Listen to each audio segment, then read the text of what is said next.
नमस्कार, खबरों का पंचनामा में आपका स्वागत है। मैं हूं आपके साथ अंशिका।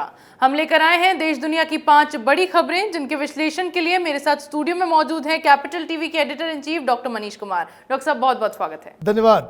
सबसे पहले नजर डालते हैं हेडलाइंस पर।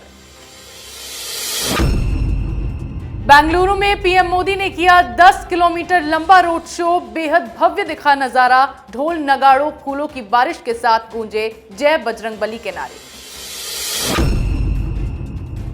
अभिषेक बनर्जी के बयान से विपक्षी एकता में पड़ी फूट। कांग्रेस और माकपा पर बोला बड़ा हमला। कहा ममता की छवि खराब करना चाहती हैं पार्टियां। पंजाब कैबिनेट मंत्री के अश्लील वीडियो मामले में घिरी आम आदमी पार्टी। बीजेपी ने साधा निशाना। कहा पंजाब में देखने को मिली आप स्टोरी। शराब घोटाला मामले में बड़े खुलासे के दावे के साथ आतिशी ने की प्रेस कॉन्फ्रेंस। ईडी सीबीआई पर लगाए फर्जी केस बनाने के आरोप। कहा पीएम मुख्यालय में बनती है एजेंसी की चार्जशीट। पहलवानों के समर्थन में जंतर मंतर पहुंचे राकेश टिकैत। यूपी, पंजाब और हरियाणा के किसानों ने भी डाला डेरा। की बृजभूषण की गिरफ्तारी की मांग।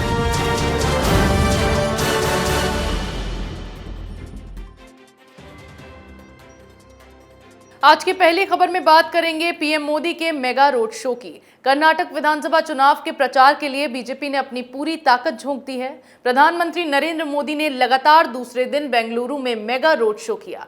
इस रोड शो के दौरान पीएम मोदी ने 10 किलोमीटर की दूरी तय की। बजरंगबली के नारे के साथ पीएम ने अपनी रैली की शुरुआत की और रोड शो में शामिल होने के लिए भारी संख्या में जनसैलाब उमड़ा। जहां बीजेपी ने कर्नाटक चुनाव में बजरंगबली को ढाल बनाकर अपनी जमीन मजबूत की, वहीं बजरंग दल पर बैन का वादा कांग्रेस की गले की फांस बन गया है, जिससे चुनाव से पहले ही कांग्रेस की हालत खराब हो गई है। डॉक्टर साहब, एक तरफ पूरी जोर शोर से बीजेपी अपने मेगा रोड शो कर रही है और दूसरी तरफ कांग्रेस की हालत कैसे खराब हो रही है? देखिए, कांग्रेस पार्टी से गलती हो गई और भारतीय जनता पार्टी उस तरह की पार्टी है कि जो गलतियों के ऊपर अपने अपोनेंट को छोड़ती नहीं। मुद्दा बजरंगबली को ही बना दिया गया। जिस हिसाब से आज सवेरे सवेरे प्रधानमंत्री मोदी के रोड शो को समर्थन मिला है, यकीन मानिए ये गेम चेंजर है। जो चुनाव भारतीय जनता पार्टी हारती हुई नजर आ रही थी, अब ऐसा लग रहा है कि पासा पलट गया है। दूसरी तरफ रोड शो का जवाब देने उतरी प्रियंका वाड्रा, लेकिन यहां भी एक गलती। बीजेपी पूरे चुनाव को पोलराइज करना चाह रही है और आप उस पोलराइजेशन में ये कांग्रेस पार्टी, राहुल गांधी मोदी की मदद कर रहे हैं। कैसे? आपने जो रूट चुना अपने रोड शो के लिए, वो माइनॉरिटी इलाका था, इससे बचना चाहिए था। और इसलिए आप देखिए कि हर तरफ बजरंगबली, और जो भाषण आप दे रहे हो, प्रियंका वाड्रा का भाषण आपने सुना होगा। आज वो बजरंग दल के ऊपर एक शब्द कोई बोलने के तैयार नहीं है। आप भ्रष्टाचार तो अलग अलग मुद्दे को उठा रहे हो। जो मुद्दा कांग्रेस पार्टी इस चुनाव का मुख्य मुद्दा बनाना चाह रही थी, वो करप्शन और पीएफआई, बजरंग दल, इस तरह की चीज़ें को प्रधानमंत्री मोदी ने एजेंडा बदल दिया। एजेंडा बजरंगबली हो गए, एजेंडा मुस्लिम अपीजमेंट हो गया। और इसलिए एजेंडा जो पार्टी तय करती है, जिस पे ज़्यादातर लोग वोट करते हैं, वही पार्टी चुनाव जीतती है। कांग्रेस पार्टी बहुत बड़ी मुसीबत में आ गई है एक छोटी सी मिस्टेक की वजह से। जी बिल्कुल, बीजेपी ने बजरंग दल पर बैन के मामले को जमकर चुनावी मुद्दा बनाकर उछाला है, जिसका सीधा फायदा अब पार्टी को होता दिखाई दे रहा है। वहीं एक तरफ तो टीएमसी के राष्ट्रीय महासचिव अभिषेक बनर्जी ने 2024 लोकसभा चुनाव में जीत के लिए 40 सीटों का टारगेट सेट कर दिया है और दूसरी तरफ ऐसा बयान दे दिया है जिससे अब विपक्षी एकता की कवायद में जुटी ममता बनर्जी की प्लानिंग पर पानी फिर गया है। अभिषेक ने मुर्शिदाबाद की एक जनसभा में आरोप लगाया है कि विपक्षी दल कांग्रेस और माकपा हमेशा ही बंगाल की ममता बनर्जी की छवि खराब करना चाहते हैं। अभिषेक के इस बयान के बाद अब विपक्षी एकता में फूट पड़ती नजर आ रही है, क्योंकि ये बयान ऐसे वक्त में दिया गया है जब 17-18 मई को पटना में विपक्षी एकजुटता के लिए बैठक होने वाली है। डॉक्टर साहब, एक तरफ तो ममता बनर्जी विपक्षी एकजुटता की कवायद में जुटी है और दूसरी तरफ अभिषेक बनर्जी उनके प्लान पर पानी फेर रहे हैं। देखिए, ये विपक्ष कभी इन लोगों के बीच एकता है ही नहीं। ये दिल्ली में बैठे पत्रकारों, एनालिस्ट, पॉलिटिकल पंडितों के बीच की ये डिबेट और डिस्कशन का एक मौजू है। जिस हिसाब से ममता बनर्जी ने बहुत ही चालाकी से वेन्यू को दिल्ली के बजाय पटना केंद्रित कर दिया, ये अपने आप में ममता बनर्जी की सफलता बताई जा रही है। अब जहां पटना के अंदर शरद पवार होंगे, उद्धव ठाकरे होंगे, नीतीश कुमार होंगे, अखिलेश यादव होंगे, आम आदमी पार्टी ने भी कहा है कि हम वहां पहुंचेंगे, और इसका नेतृत्व कौन करेगा? ममता बनर्जी करेगी। और ममता बनर्जी को किससे पहले टकराना होगा? वो राहुल गांधी से। और इसीलिए अभिषेक बनर्जी का जो बयान है कि कांग्रेस पार्टी और माकपा ये दरअसल ममता बनर्जी की छवि को बिगाड़ने में जुटी हुई है, मतलब बिल्कुल साफ है कि कांग्रेस पार्टी के झंडे के नीचे ममता बनर्जी 2024 का चुनाव नहीं लड़ेगी। और जैसे ही आपके सबसे वरिष्ठ लीडर ममता बनर्जी के बाद वो ये घोषणा करते हैं कि मेरा टारगेट 40 सीट है जीत का, तो मतलब ये कि टोटल सीट ही 42 है। इसका मतलब ये हुआ कि आप बंगाल में अकेले लड़ेंगे, न कांग्रेस के साथ जाएंगे, न आप माकपा के पास जाएंगे। मतलब एक बात क्लियर हो गई कि विपक्ष में न पहले एकता थी, न एकता है, ना 18 मई कर लो या 18 जून कर लो, जो मीटिंग करनी है आप कर लो। ये एकता एक साथ मिलके मोदी से लड़ने की जो कवायद चल रही है वो सफल नहीं होने वाली। जी बिल्कुल, ममता बनर्जी लगातार 2024 के लिए बीजेपी के खिलाफ मोर्चा खोलने की तैयारी में है और अभिषेक बनर्जी ने इस बयान से ममता की प्लानिंग पर पानी फेर दिया है, जिससे अब विपक्ष में फूट पड़ती नजर आ रही है। आगे बात करते हैं अश्लील वीडियो मामले में घिरी आम आदमी पार्टी की। दिल्ली में एक तरफ तो शीश महल को लेकर बवाल बढ़ता जा रहा है और दूसरी तरफ पंजाब में भी आम आदमी पार्टी घिर गई है, क्योंकि पंजाब के मंत्री लालचंद कटारूचक पर लगे सभी आरोप सही साबित हो गए हैं। दरअसल सोशल मीडिया पर एक वीडियो जमकर वायरल हो रहा है, जिसमें एक युवक ने पंजाब सरकार के मंत्री पर आरोप लगाते हुए कहा है कि मंत्री उसे काम के बहाने से बुलाते और उससे संबंध कायम करते थे।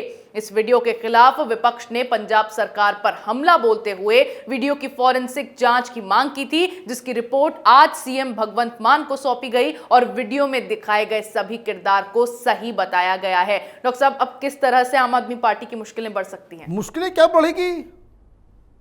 ये आम आदमी पार्टी की स्टोरी है। दिल्ली में सरकार बनी, इनका एक बहुत ही करीबी मंत्री, केजरीवाल का बहुत ही क्लोज नेता, वो राशन कार्ड बांट रहा था, वीडियो वायरल हो गया। अब ये नया मंत्री आया है भगवंत सिंह मान का, ये खाद्य आपूर्ति मंत्री है ये, और ये क्या कर रहा था? ये बच्चों को, लड़कों को बहला फुसला कर नौकरी का झांसा देकर, और सबसे बड़ी बात, क्या अब तक कोई एक्शन नहीं हुआ है? जब तक हम लोग रिकॉर्ड कर रहे हैं ये आदमी अभी तक मंत्री बना हुआ है। किस बात के लिए? आप भ्रष्टाचार करें, जेल चले जाएं, ये कट्टर ईमानदार केजरीवाल आपको मंत्रालय से बाहर नहीं करेंगे। आपका वीडियो आ जाए, वो भी इतना घृणित काम, बच्चों के साथ आप समलैंगिक संबंध बना रहे हो। ऐसे लोगों से तो घिन आनी चाहिए, लेकिन क्या किया जाए? इनका एक दोस्त है सत्येंद्र जैन, किससे मसाज करवा रहा था? ये वो रेपिस्ट जिसने अपनी बेटी के साथ ही बलात्कार किया, उससे आप मसाज करवा रहे हो, और केजरीवाल और उसके चट्टे बट्टे प्रेस कॉन्फ्रेंस करने में आप बहादुर बेशर्मी के साथ कह रहे हैं कि वो फिजियोथेरेपिस्ट है, तो रेपिस्ट को भी ये फिजियोथेरेपिस्ट बना दिया। तो ये आम आदमी के चारित्रिक दोष, इस पार्टी के चारित्रिक दोष की ये कहानी है। ये कहानी तो अभी ट्रेलर है, कई सारी चीज़ें छुपी हुई हैं जो धीरे धीरे दुनिया के सामने आएगी। ये अपने आप को, ये हरिश्चंद्र और भगत सिंह तो गांधी नेहरू से तुलना करने वाले ये लोग किस तरह की तुच्छ राजनीति कर रहे हैं, ये दुनिया के सामने आ गया है। जी बिल्कुल। पंजाब के मंत्री की शर्मनाक हरकत के सामने आने के बाद अब अरविंद केजरीवाल बुरे फंस गए हैं, जिससे आम आदमी पार्टी की मुश्किलें बढ़ गई हैं। आगे बात करते हैं शराब घोटाला मामले में आतिशी मारलेना के खुलासे की। शराब घोटाला मामले में जेल की हवा खा रहे मनीष सिसोदिया लगातार बाहर आने के लिए हाथ पैर मार रहे हैं। वहीं जांच की आंच अरविंद केजरीवाल तक पहुंचने के बाद आम आदमी पार्टी बौखलाई हुई है। इसी सिलसिले में आप सरकार में मंत्री आतिशी मारलेना ने मामले में बड़े खुलासे का दावा करते हुए प्रेस कॉन्फ्रेंस की, जिसमें ईडी सीबीआई पर फर्जी केस बनाए जाने के आरोप लगाए गए। बीजेपी पर ठीकरा फोड़ते हुए यह साबित करने की कोशिश की गई कि मामले में ईडी सीबीआई के पास कोई ठोस सबूत नहीं है, और जो चार्जशीट दर्ज हुई है वो भी बीजेपी के इशारे पर प्रधानमंत्री मुख्यालय में बनाई गई है। डॉक्टर साहब, कितने दमदार निकले आतिशी मारलेना के दावे? देखिए, ये पैथोलॉजिकल लायर्स हैं ये लोग। इनकी झूठ की जो फैक्ट्री है उस पर जो कोई भरोसा करता है वो अपना सिर दीवार में पीटे। दिक्कत क्या है, ये हर बात पे झूठ बोलते, बिना झूठ बोले ये जिंदा रह ही नहीं सकते।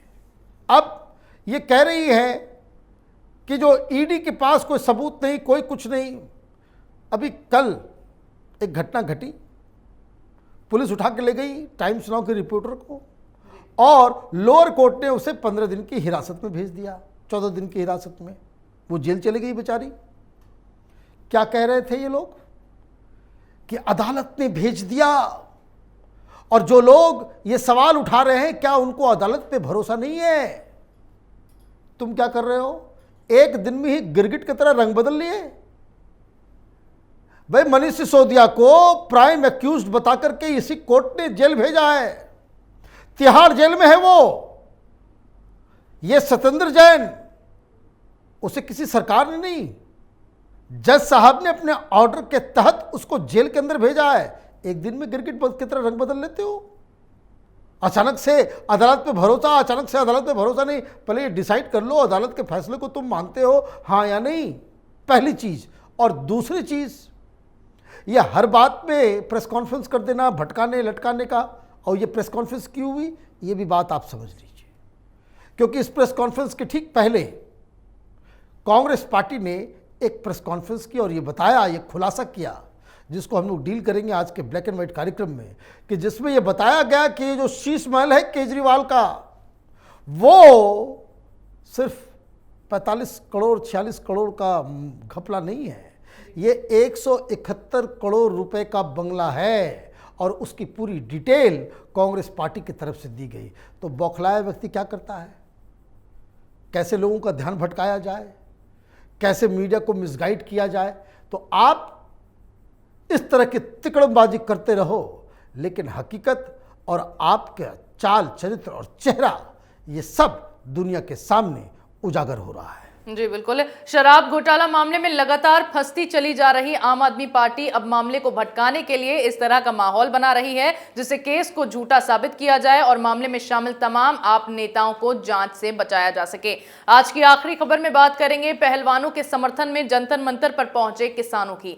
दिल्ली के जंतर मंतर पर पिछले कई दिनों से धरने पर बैठे पहलवानों को किसान संगठनों और खाप पंचायतों ने खुलकर समर्थन दे दिया है। खाप के साथ साथ बड़ी तादाद में किसान संगठन के लोग जंतर मंतर पहुंच गए हैं। भारतीय किसान यूनियन और संयुक्त किसान मोर्चा दोनों के कार्यकर्ताओं ने जंतर मंतर पर जमावड़ा लगाया। पंजाब से आए बीकेयू के सदस्यों ने इस दौरान लंगर भी लगाया, जिसके बाद भारी भीड़ को देखते हुए पहले ही दिल्ली पुलिस अलर्ट मोड पर आ गई थी। आपको बता दें कि इस दौरान राकेश टिकैत ने जमकर केंद्र के खिलाफ बयानबाजी की है। डॉक्टर साहब, क्या राकेश टिकैत अब पहलवानों के जरिए अपनी राजनीति कर रहे हैं? देखिए, जहां कहीं भी गुड़ गिरता है ये मक्खियां भनभिनाने शुरू कर देती है। कौन है ये राकेश टिकैत? कौन है ये? आंदोलनजीवी कोई किसान नेता है? ये कौन है? बीकेयू वाले? पॉलिटिकल पार्टी से पैसे लेने का धंधा, ब्लैकमेलिंग। भाई किसानों के लिए तुमने क्या किया? बहुत हवाबाजी कर रहे थे ये लोग। ये जो दिल्ली में किसान आंदोलन कर रहे थे, ये बहुत हवाबाजी में लगे हुए थे। पंजाब में चुनाव भी जाकर के लड़ लिया, पार्टी भी बना ली, सारे के सारे लोगों की जमानत जब्त हो गई। और ये टिकैत, ये मीडिया, ये वामपंथी, ये कांग्रेस इकोसिस्टम, ये दलाल पत्रकारों के द्वारा क्रिएट किया गया हवा। अरे यूपी चुनाव के दौरान टिकैत के गांव वाले ने जो वोट किया, वहां भी योगी को वोट मिला। इसके बार बार डींग हाँकने से कोई फर्क नहीं पड़ा। लेकिन हुआ क्या है? ये पहलवान तो गए इसलिए कि अब ये संघर्ष उनका नहीं है। ये आ गया है इसमें पैसा, इसमें आ गए हैं लोग, इसमें आ गए हैं आंदोलनजीवी जो इन पहलवानों को वहां बिठाएंगे और इनके पीछे मोटा माल कमाएंगे। बात साफ साफ कहूंगा मैं। ये चला गया मसला। आज मैं देख रहा था कि जो सोशल मीडिया में जो ट्रेंड्स लगा रहे थे ये लोग, उसमें पहलवान शब्द खत्म हो गया। जंतर मंतर प्रोटेस्ट चल रहा है। अब ये लोग आ गए, अब ये कह रहे हैं कि लंबा खींचेंगे। लंबा क्यों खींचेंगे? जितना लंबा चलेगा उतना माल आएगा। बात बहुत सिंपल है। आप सुप्रीम कोर्ट से ऊपर हो गए। मसला सुप्रीम कोर्ट गया, सुप्रीम कोर्ट से आपको बता दिया गया कि भाई सारी चीजें हो रही, जो कानूनी प्रक्रिया है उसको फॉलो किया जा रहा है। आप प्रोटेस्ट करके किसी व्यक्ति के ऊपर आप गिरफ्तारी करने का आप मांग कर सकते हैं। न्याय मांगना आपका अधिकार हो सकता है। और क्या हुआ है? क्यों ये प्रोटेस्ट किया जा रहा है? क्योंकि इनकी कली खुल रही है। जो 7 बच्चियों के साथ जो ये लोग दावा कर रहे थे कि उनके साथ शोषण हुआ है, ब्रिजभूषण ने उनके साथ गलत काम किया है, अब पुलिस के सूत्र बता रहे हैं कि उनसे जो पूछताछ हुई, उन लोगों ने कहा कि देखिए हुआ तो है, लेकिन पता नहीं कब हुआ, कैसे हुआ, कैसे किसी को गिरफ्तार कर लिया जाए। जो यहां कहानी क्या है? मुद्दई सुस्त और गवाह चुस्त। जिनके साथ हुआ वो कह रही है उनको याद भी नहीं है, और जिन लोगों के साथ नहीं हुआ, जो चौधरी बन रहे हैं यहां पे राजनीति करने के लिए। देखिए मसला बहुत ही सिंपल है। इन पहलवानों को लड़ना है चुनाव, हो गई कुश्ती, इनसे खत्म हो गया। ये नेशनल नहीं लड़ना चाहते क्योंकि ये डर रहे हैं कि नेशनल में ही सेकंड थर्ड राउंड में ये बाहर हो जाएंगे। नए नए पहलवान, अच्छे अच्छे पहलवान आ गए। अगर पहलवानों की इतनी समस्या होती तो देश भर के पहलवान वहां आते। आ कौन रहे हैं? तो ये गिद्ध सब आ रहे हैं वहां पे माल कमाने के लिए आंदोलन के नाम पे। तो ये चलता रहेगा। अब ये लोग फंस गए हैं, कठपुतली बन चुके हैं पॉलिटिकल पार्टीज के, नेताओं के, ये अलग अलग संगठनों के। अब इनको लंबे समय तक इधर ही डेरा डंडा डाल करके बिठाया जाना चाहिए। जी बिल्कुल। पहलवानों को किसान संगठनों का समर्थन मिलने के बाद अब यह आंदोलन राजनीतिक ड्रामे में तब्दील होता नजर आने लगा है। देश दुनिया की तमाम बड़ी खबरों पर हमारे साथ आपके विश्लेषण के लिए बहुत बहुत धन्यवाद। खबरों का पंचनामा में मेरे साथ आज इतना ही। अगर आपको हमारा ये वीडियो पसंद आया हो तो इसे लाइक करें, शेयर करें, कमेंट करें, साथ ही हमारे चैनल को सब्सक्राइब करना ना भूलें।